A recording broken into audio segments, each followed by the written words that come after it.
చేస్తాం. Sequence convergent అయితే Cauchy అవుతుంది, కాష్ సీక్వెన్స్ అయితే బౌండ్ అవుతుంది. చదివారా? Every convergent sequence Cauchy sequence, Cauchy sequence is bounded. కామస్ నాట్ ట్రూ అంటాం. కామస్ ట్రూ నాట్ ట్రూ అంటే కన్వర్జెంట్ అనేది మాత్రం కాషి అయితే కన్వర్జెంట్ అవుతుంది. Every Cauchy sequence is convergent. కామస్ ట్రూ అవుతుంది అంటే కన్వర్జెంట్ అనేది మాత్రం కాషి అవ్వదు లేదు, అదొకటి. నెక్స్ట్ బౌండ్ అనేది మాత్రం కన్వర్జెంట్ అవ్వాలి. ఇది పేరు. అంటే ఫస్ట్ ఏం చెప్పాలి మనం? ప్రతి కన్వర్జెంట్ సీక్వెన్స్ కాస్ట్ సీక్వెన్స్ చెప్పాలి. కాస్ట్ సీక్వెన్స్ అయితే బౌండ్ అని చెప్పాలి. నెక్స్ట్ మనం రివర్స్లో చెప్పుకురావాలి. కన్వర్జెంట్ అయితే కాస్ట్ చెప్పాలి, రూల్ లేదు. బౌండ్ అయితే కన్వర్జెంట్ అవ్వాలి. ఈ 4 ప్రూవ్ చేయాలి. బట్ ఫస్ట్ వన్ చూడండి. Every convergent sequence is in x comma t is be a cost sequence. ప్రతి కన్వర్జెంట్ కాస్ట్ సీక్వెన్స్ చెప్పాలి. అంటే ఫస్ట్ కన్వర్జెంట్ సీక్వెన్స్ తీసుకోవాలి కదా. That x is a convergent sequence in x తీసుకున్నాం. Convergent definition ఏంటి? Then by definition of convergent sequence there is x belongs to x such that t of xn, x less than epsilon/2 రాయండి ఇక్కడ. అంటే cost sequence లో మనకి xn xm రెండు వస్తాయి కదా. అప్పుడు epsilon/2 రాయాలి. For all n greater than equal to m. మళ్ళీ అది n greater than క్యాపిటల్ రాస్తాం. ఇది ఈక్వేషన్ నెంబర్ 1 తీసుకోండి. ఇప్పుడు మనకి కాస్ట్ సీక్వెన్స్ చెప్పాలి. అప్పుడు కాస్ట్ సీక్వెన్స్ కోసం ఏం చేద్దామంటే దీంట్లో m ప్లస్ m పెట్టండి. ఇప్పుడు ఎలా నేను d of xm, x less than epsilon/2 for all m greater than equal to m పెట్టాలి. ఇప్పుడు రెండు క్లబ్ చేసి ప్రూవ్ చేద్దాం. మెట్రిక్స్ ప్లేస్ లో థర్డ్ లా ఉంది కదా మనకి. d of x, z less than equal to d of x, y plus d of y, z. అది అప్లై చేస్తాం ఇక్కడ. d of xm, xm less than d of less than equal to పెట్టమ్మా. d of xm, x plus d of x, xm. ఇప్పుడు రెండు interchange చేసుకుని metric value ఏం చేయించాము కదా. దీని number is equal to d of xm, x d of xm, x. ఇప్పుడు equation number 1 equation number 2 దీని మీద అప్లై చేయండి. అప్లై చేస్తే less than epsilon/2 plus epsilon/2 epsilon వచ్చింది. ఇప్పుడు కంక్లూజన్ వచ్చింది మనకి d of xm, xm less than epsilon for all m, greater than equal to m. That sequence cost sequence అయింది. Next మనం ఏం చెప్పాలి? కాస్ట్ సీక్వెన్స్ అయితే బౌండ్ అని చెప్పాలి. బౌండ్ అంటే ఏం చెప్పాలి? అంతకన్నా లార్జెస్ట్ చెప్పాలి, రేంజ్ సెట్ లో అంతకన్నా లార్జెస్ట్ చెప్పాలి, స్మాలెస్ట్ చెప్పాలి. కానీ ఫస్ట్ ఇక్కడ ఒక కాస్ట్ సీక్వెన్స్ తీసుకోండి. That xm a Cauchy sequence in the metrics like xm అంటే. Then by definition Cauchy sequence definition ఏంటి? There exist n belongs to n such that d of xm, xn less than epsilon రాస్తాం. epsilon కోకర్ మనం రాయాలి. For all n, m greater than equal to n. అంటే ఈ condition ఎక్కడి నుంచి hold అవుతుంది మనకి? ఈ n తర్వాత నుంచి హోల్డ్ అవుతుంది. n తర్వాత ఉన్న ఎలిమెంట్స్ ఇమేజ్ లీనియర్గా ఉంటాయని చెప్తుంది ఇక్కడ. n తర్వాత ఎలిమెంట్స్ తీసుకుంటే వాటి ఇమేజ్ లీనియర్గా ఉంటాయని చెప్తుంది. కానీ బౌండ్ అంటే ఏం చెప్పాలి? n ముందు వాటిలో కూడా చెప్పాలి మనం. బౌండ్ అంటే ఏం చెప్పాలి? ఫర్ ఆల్ అంటాం కదా. కన్వర్జెంట్ కానీ కాషి కానీ సమ్ స్టేజ్ దాకా హోల్డ్ అవుతాయి. బౌండ్ అనేది ఫర్ ఆల్ చెప్పాలి. అప్పుడు దాన్ని ఎలా రాస్తూ ఉంటాయి. మిగిలిపోయి మనకి ఇటు n, m క్యాపిటల్ కన్నా పెద్దవైతే కండిషన్ హోల్డ్ అవుతుంది.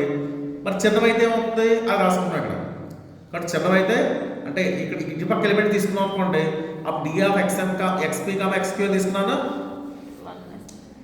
వాటి ఇమేజ్లన్నీ వాటి డిఫరెన్స్ అన్ని కట్టేసి ఆ డిఫరెన్స్ మ్యాక్సిమం టీఆర్ తీసుకుంటున్నాను. అర్థమైందా? వీటిల్లోనేమో అన్ని ఎంత డిఫరెన్స్ కట్టినా 1 దాటట్లేదు. వీటిలో డిఫరెన్స్ కట్టినా ఎంత దాటుతాను? టీ దాటం. అర్థమైందా? అంటే ఎలిమెంట్ డిఫరెన్స్ ఏమో స్మాల్ టీ కన్నా తక్కువ ఉంటుంది. ఎలిమెంట్స్ డిఫరెన్స్ ఏమో 1 కన్నా తక్కువ ఉంటుంది. అంటే మొత్తం మీద ఎలిమెంట్స్ మీద డిఫరెంట్ కదా, అది రాస్తాం. అంటే p, qలు m కన్నా చిన్నవైతే అదే రాస్తాం ఇక్కడ. m కన్నా చిన్నవైతే వాటి డిఫరెన్స్ క్యాలిక్యులేట్ చేసేసి వాటి మ్యాక్స్ వాల్యూ టీ తీసుకుంటున్నాం. ఇప్పుడు మొత్తం మీద క్యాపిటల్ మీద తీసుకున్నాం అంటే మ్యాక్సిమం 1, t. అంటే మొత్తం డిఫరెన్స్ అన్నింటిలో కన్నా పెద్దది తీసుకుంటున్నాను నేను, m తీసుకుంటున్నాను. అంటే మొత్తం డిఫరెన్స్ దేనికన్నా చిన్న అవుతాయి, ఇప్పుడు m కన్నా చిన్న అవుతాయి. అంటే మొత్తం అంటాం కదా, ఫర్ ఆల్ కదా, బౌండ్ కండిషన్ వచ్చింది.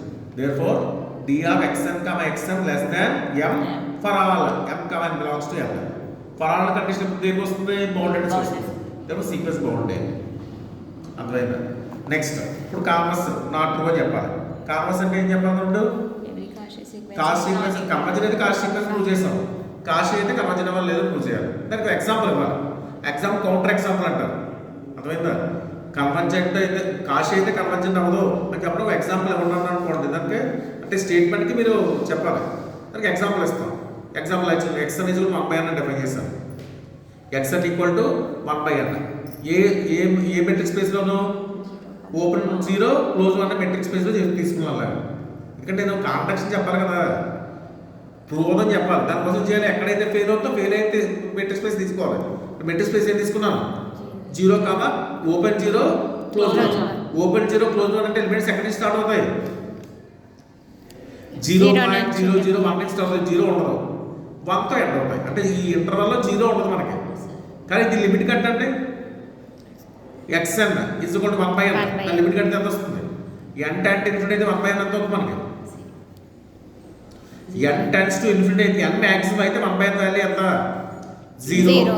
ఆ 0 మరి దీంట్లో ఉందా? లేదు. మనకు కన్వర్జెంట్ అవ్వాలని ఏం చెప్తాం? డెఫినేషన్ ఆ x స్మాల్ x కూడా ఆ మెట్రిక్ స్పేస్లో ఉండాలని చెప్తాం. అలా హోల్డ్ అవ్వలేదు ఇక్కడ. కానీ కాస్ట్ సీక్వెన్సే లిమిట్ మాత్రం మనకి 0 అనేది ఓపెన్ 0 క్లోజ్ 1 ఇంటర్వల్లో లేదు. కానీ కాస్ట్ సీక్వెన్స్ ఎందుకంటే కన్వర్జెంట్ అవ్వలేదు. అర్థమైందా? నెక్స్ట్ ఎగ్జాంపుల్ ఏం చెప్పాలి మనం? బౌల్డ్ అవుతుంది కానీ కాస్ట్ సీక్వెన్స్ అవుతుంది చెప్పాలి. బౌల్డ్ అవ్వదు కానీ బౌల్డ్ అవుతుంది కాస్ట్ సీక్వెన్స్ అవుతుంది చెప్పాలి. కాబట్టి ఎలా తీసుకుని చూడాలి. సీక్వెన్స్ అంటే ఏం చేశాను? ఆ సఫిక్స్ ఏమో ఆడ్ నెంబర్ అయితే +1 అని, సఫిక్స్ ఈవెన్ నెంబర్ అయితే -1 డిఫైన్ చేశాను. ఇప్పుడు కాస్ట్ సీక్వెన్స్ అవుతుందా? దీని రేంజ్ సెట్ అవుతుంది చెప్పండి. సీక్వెన్స్కి -1 అంటే అన్ని ఎలిమెంట్స్ -1 పెద్దవి +1 కనిపించదు. బౌండ్ అయింది.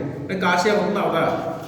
దాని చూడండి అవకాశం ఏంటంటే కదా కాస్ట్ అవుతుంది అంటే డిఆర్ xn -xn+1 కడతాను. ఈ n అనేది ఆడ్ నెంబర్ అనుకోండి. n+1 అవుతుంది మనకి ఈవెన్ నెంబర్. అప్పుడు xn వాల్యూ ఎంత మనకి? ఆడ్ నెంబర్ అయితే వాల్యూ ఎంత ఇచ్చాం? +1. ఈవెన్ నెంబర్ అయితే వాల్యూ ఎంత ఇచ్చాం? -1. 1+1 2 వచ్చి 2 నాట్ లెస్ దెన్ +1. కానీ బౌండ్ అయింది కానీ మనకి కాస్ట్ పక్క ఎలిమెంట్స్ డిఫరెన్స్ లెస్ దెన్ +1 అవ్వలేదు. అర్థమైంది? రెండు ఏంటి కౌంటర్ ఎగ్జాంపుల్స్ ఇస్తున్నాం.